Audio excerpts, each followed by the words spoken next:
Katika sehemu ya 7 ya simulizi ya Dada Poa, tulishia pale ambapo Manka yupo kule nchini China tayari na sasa ameanza kukutana na changamoto mbalimbali. Sasa nini ambacho kitaendelea katika maisha ya Manka? Endelea kuwa nami kupitia adeladalikavishe.blogspot.com ili uweze kufahamu nini ambacho kilimsibu Manka. Maisha yangu sasa yamerudi katika matatizo. Nilikuwa nafikiri kwamba nimeshamalizana na matatizo yote ambayo yametokea katika maisha yangu, lakini haikuwa hivyo. Kwani nilirudi kule kule. Nilijuta kwa nini nilichukua uamuzi wa haraka kuja na huyu dada huku China. Basi nikawa nimekaa hapo nyumbani siku hiyo, huku nikiwa nawaza nitafanya nini ili niweze kuondoka huku. Ikafika jioni, yule mzungu akaja. Alipokuja yule mzungu, nilikuwa mimi peke yangu pale nyumbani. Na tayari dada alikuwa ameshaniambia kwamba mzungu yule atakuja na akija yule mzungu umhudumie vizuri. Anachokitaka umpe. Sasa mzungu akawa amekuja pale, tukawa tunaongea naye. Akati akiwa anaongea na mimi akawa ananiambia kwamba na imani kwamba sasa hivi utakuwa unaelewa kila kitu. Nikaanza kulia. Machozi yakawa yananitoka.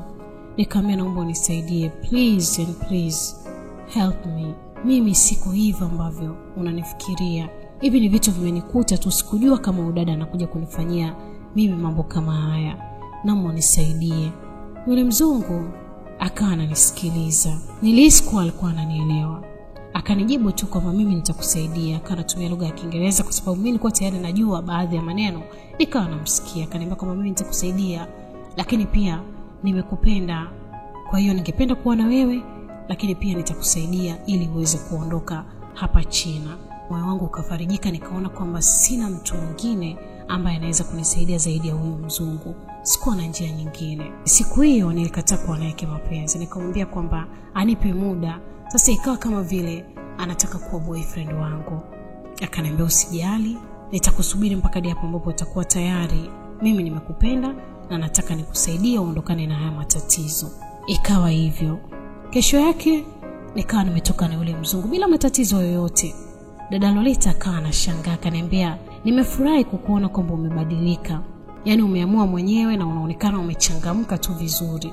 Lakini yeye alikuwa hajui kile ambacho nilikuwa nakiwaza moyoni mwangu, kwamba nafanya vile ili niweze kufanikiwa kuondoka China.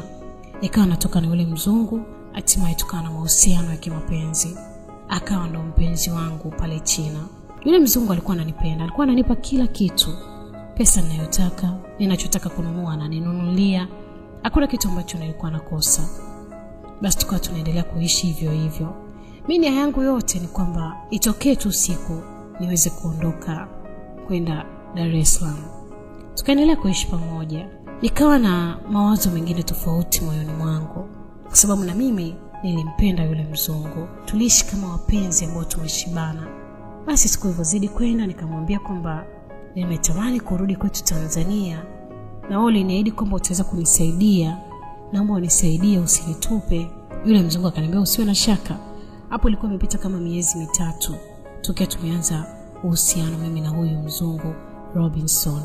Tukawa tumeagana siku hiyo ambapo mimi nilikuwa nimezungumza naye kwamba yeye amekakati ya kurudi Dar es Salaam na kama ikiwezekana tuondoke wote. Na kweli akaniambia kwamba mimi niko tayari kwenda kwenu huko Tanzania, nikaonane na wazazi wako. Nimekupenda sana, tunaweza kuishi pamoja. Baada ya kuondoka pale kwa siku hiyo, nikiwa niko nyumbani, Lolita akaja. Yule dada ambaye naishi naye. Siku alikuja na kaka mmoja ambaye yeye ni Mwafrika tu huyo kaka. Yule kaka alipofika pale nyumbani, akawa amenisalimia mimi kwa uchangamfu, kwa akiwa nikumbatia. Mwanzo nilimshangaa, nikahisi kwamba huyu ana matatizo gani vipi? Dada Lolita akaniambia kwamba huyu anaitwa James. Amekuja hapa, ana shida na wewe. Na nadhani mnaweza mkazungumza tu. Sikumuelewa pale dada, nikasema lakini kwa sababu ameniambia kwamba ana shida na mimi, ngoja nimsikilize.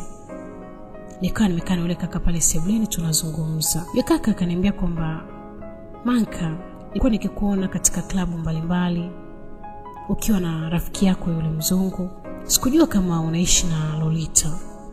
Ndipo siku moja ambapo nimekuona na mzungu nilikuwa na Lolita, akaniambia kwamba wewe ni mdogo wake na anaishi na wewe. Nimevutiwa sana na wewe na nimekwisha ongea na Lolita. Akaniambia hakuna tatizo, naweza tu kukuchukua. Nilimtizama yule kaka, moyoni mwangu nikawaza, nikasema yani kirahisi tu mtu anawaza kwamba anaweza kuja kunichukua tu mimi, akawa na mimi kimapenzi. Nikamwambia, kama ulivyoniona na yule mzungu na ukajua kabisa kwamba yule atakuwa ni boyfriend wangu, basi ndivyo ilivyo, yule ni boyfriend wangu. Kwa hiyo nakuomba kuhusiana na swala la mapenzi kichwani mwako ondoa. Mimi nimeongea na wewe kumheshimu tu dada Lolita, lakini sikujua kama nia yenu ndio hii. Naomba uniache, wewe endelea na maisha yako. Yule kaka akanyamaza kimya, akaniambia, unajua Manka, wewe uko hapa China kibiashara. Mimi nitakupa pesa nyingi sana tu, au unafikiri wazungu tu ndio wenye pesa? Nikaa najua kabisa kwamba yule kaka anajua kuwa mimi ni dada poa, niko pale China kwa ajili ya kujiuza. Na dada Lolita ndo atakuwa amemwambia hivyo. Nikamwambia mimi hapana, siko hivyo. Mimi sio dada poa. Yule kaka akaniambia poa basi, ngoja mimi nitaongea na Lolita. Akaondoka, hasira zikawa zimenishika. Nikasema hapa bora tu ningeongea na ule mzungu wangu ili niweze kuondoka, afanye juu chini anitoe hata hapa kwa dada Lolita. Jioni yake sasa, siku hiyo baada ya dada Lolita kurudi, kumbe alikuwa tayari amekwisha ongea naye. Akaja pale akaniambia kwamba unajua we Manka, mimi nilijua umebadilika, kwamba sasa hivi unatambua nini ambacho unakifanya hapa nchini China, lakini kumbe bado uko vile vile. Tena unajinadi kwamba yule mzungu ni boyfriend wako. Hivyo una akili kweli? Huyo mzungu angekuwa boyfriend wako, angekuwa amesharudi kwao Uingereza. Nikamwambia, unasemaje dada? Mimi Robinson najua yupo hapa China. Unavyoniambia kwamba Robinson amerudi Uingereza, mbona nilikuwa naye tu hivi majuzi? Akaniambia umeshaonana naye jana, leo, ameshakupigia simu kwa siku 2-3 hizi. Robinson ameondoka na pesa ameshanipa. Nikashangaa kwanza kwa sababu sikumwamini. Mambo mengi ambayo tulikuwa tunaongea na yule mzungu Robinson, nilikuwa najua kabisa kwamba ananipenda. Sasa dada ananiambia kwamba Robinson ameondoka tena bila ya kuniaga. Kweli inawezekanaje? Hapana, sikutaka kumwamini. Nikaingia chumbani, nikachukua simu yangu na kuanza kupiga. Ile simu haikupatikana. Nilikuwa napajua maeneo ambayo anaishi Robinson. Nikafanya juu chini, nikaenda hadi yale maeneo, lakini sikumkuta. Na wale majirani ambao walikuwa wananifahamu nikienda pale, wakaniambia ni kweli kwamba amerudi kwao nchini Uingereza. Moyo wangu ulikosa amani. Nikajua kabisa kwamba Robinson kwa wakati wote kumbe alikuwa akinidanganya ili aweze kunitumia tu kimapenzi. Niliumia sana. Nikarudi nyumbani huko nikisikitika. Nikasema kiukweli maisha yangu sijui nini mwisho wake. Nimeshakuwa na huyu mzungu, lakini kumbe mzungu alikuwa ni muongo tu. Nia yake ni kwamba alikuwa anatafuta njia gani ataweza kunipata. Mimi nilimwomba anisaidie, akaniahidi kunisaidia, na sasa amenitoroka. Nitafanya nini? Nikarudi nyumbani, nikaa nimekaa pale sina raha, sina amani. Dada Lolita maneno yake kila siku ananiambia kwamba nifuate yale ambayo anayataka yeye ili tuweze kuishi maisha mazuri, ili niweze kufanikiwa. Lakini mimi sitaki. Naumia tu moyo wangu. Nitaishije? Nitaondokaje kutoka China kurudi Dar es Salaam? Nilikuwa kama nimechanganyikiwa. Yule kaka ambaye aliletwa na dada Lolita hakukata tamaa. Alikuwa anaendelea kuja pale nyumbani kila siku, kila kukicha anakuja. Na mimi nilikuwa namkwepa kwa sababu bado nilikuwa na pesa kidogo ambayo nilikuwa nimepewa na yule Robinson. Nikawa na uwezo wa kujitunza. Kwa hiyo nikawa sihitaji pesa ya mtu mwingine. Nikawa nawaza nitafutumia njia gani ili niweze kupata kuondoka. Yule kaka akaendelea kunifuatilia hivyo hivyo, huku naye akiniahidi kwamba atanipenda, hatonitelekeza kama alivyofanya Robinson na maneno mengine kama hayo.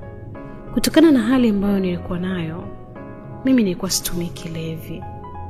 Nikajikuta naanza kutumia kilevi, nikiamini kwamba nitapoteza mawazo. Yaani yale ambayo yanatokea katika maisha yangu hayatakuwa hayaniumizi kwa sababu nitakuwa nakunywa pombe na kusahau. Lakini haikuwa hivyo. Basi nikaanza kunywa pombe. Ilikuwa nikinywa pombe na kunywa na lewa na baki nalia tu. Sasa siku wakati nikiwa nimekunywa, niko pale pale nyumbani. Yule kaka James akaja tena. Alipokuja akanikuta kwamba mimi nimekunywa, nimelewa. Na nilikuwa nimelewa kweli kweli. Akanichukua. Akaniambia tuende, mimi nataka likakuonyesha sehemu gani ambayo unaweza ukaishi ukaondokana na maisha haya ambayo Lolita anataka uwe nayo. Kunichukua kumbe akanipeleka nyumbani kwake. Kilichotokea usiku ule, nilikuwa naye kimapenzi na nilikuwa nimelewa. Akaona hiyo ndo njia ambayo anaweza kuitumia kunipata mimi. Asubuhi nilipoamka, maumivu yalibaki pale pale moyoni mwangu. Nikabaki nazungumza na nafsi yangu, nikasema mimi nimekwisha kuwa dada poa. Sipendi kufanya hivi, lakini tayari mimi ni dada poa. Nimekuwa na yule mzungu, sasa hivi niko na huyu James, na tayari ameshakuwa na mimi kimapenzi. Imeshatokea hivyo. Sijui nifanyeje ili niweze kuondokana na hii hali. Nawezaje kurudi Tanzania? Na mdau wa adeladalikavishe.blogspot.com, maisha ya Manka yanaendelea kuwa na misukosuko. Je, atafanikiwa kurudi Tanzania? Usikose sehemu ya 9 ya simulizi ya dada poa, na sehemu ya mwisho itakuwa ni sehemu ya 10. Mimi naitwa Adela. Tukutane pia kupitia Adela Dalikavishe blog, page yangu ya Facebook, pamoja na Adela Dali on Twitter. Unaweza kunifuata pia. Tuendelee kwa pamoja ili uweze kufahamu nini mwisho wa maisha ya Manka.